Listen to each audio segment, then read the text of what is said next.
Peace, family. You tapped into the DOA TBM. Don't forget to like, share, and subscribe for more content and updates. This one's so groovy, baby.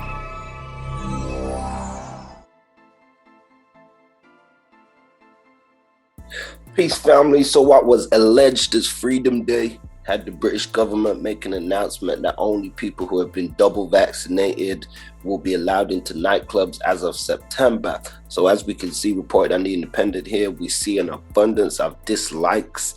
I mean, it's quite ironic that they say we live in a democracy, but in almost any example, when people are allowed to cast their votes on this situation or make it plain how they feel, we see oftentimes more people against it than actually are. So it says that full vaccination will be a condition of entry to nightclubs and other venues with large crowds from the autumn, according to Boris Johnson. So he says, despite allowing nightclubs to open up at midnight without any restrictions, he says there's new requirements that will come into force by September, and that will be when all over 18s have had their chance to be double jabbed. So I'm quite it's interested to see where this one's going to go, because at the minute, they're saying people have had their chance, what they're going to do, and they say after that people don't have a chance no more. So let's check out this. Also concerned, as they are in other countries, by the continuing risk posed by nightclubs. I don't want to have to close nightclubs again, as they have elsewhere. But it does mean nightclubs need to do the socially responsible thing and make use of the NHS COVID pass, which shows proof of vaccination, a recent negative test, or natural immunity as a means of entry. As we said last week, we do reserve the right to mandate certification at any point if it's necessary to reduce transmission. And I should serve notice now that by the end of September, when all over 18s will have had their chance to be double jabbed, we're planning to make full vaccination the condition of entry to nightclubs and other venues where large crowds gather. Proof of a negative test will no longer be enough. Now, let me stress, we want people to be able to take back their freedoms as they can today. We want this country to be able to enjoy the fruits of our massive efforts and of our enormous vaccination campaign. But to do that, we must remain cautious and we must continue to get vaccinated. And that's why we're asking you to come forward and get your jabs. So can you believe that, guys? As we said, this isn't something that we agree with. Now they're saying there's going to be passports to force vaccinations on people, in a sense, because it seems to me like bullying. We look at the situation of the pandemic, and albeit them saying a lot of people have lost their lives, this is the state of the world. I want to know what gives some so-called people the right, or what makes them think they have the right to make decisions on everybody's lives like that.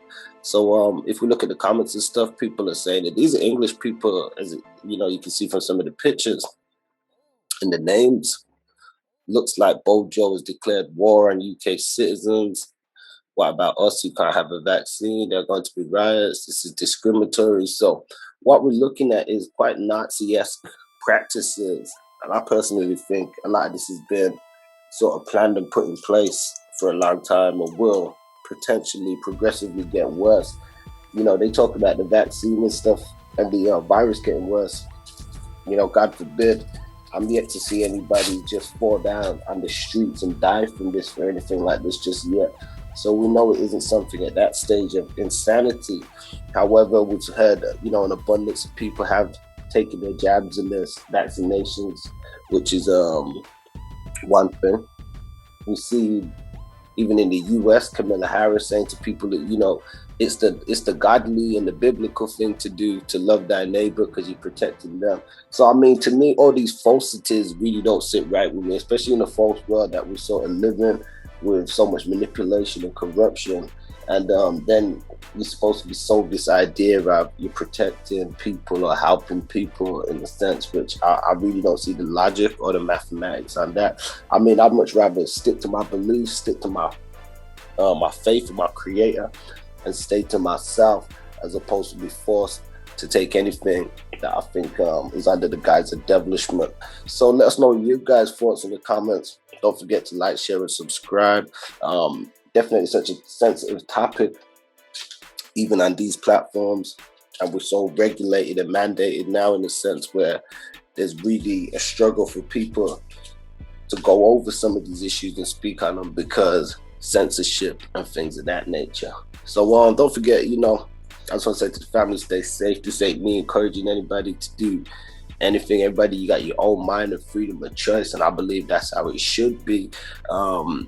Now we're looking at something that's being pitched to us as a public health issue, but it just seems quite ironic that what weighs in the balance is all this talk about, how it's going to affect entertainment, how it's going to affect people's social standards and stuff like that. So we know there's a lot of devilishment, and we know that we wrestle not against flesh and blood, but powers and principalities and spiritual wickedness in high places. So with that being said, keep the faith, stay prayed up, and one day this wicked world gonna face its judgment. Peace.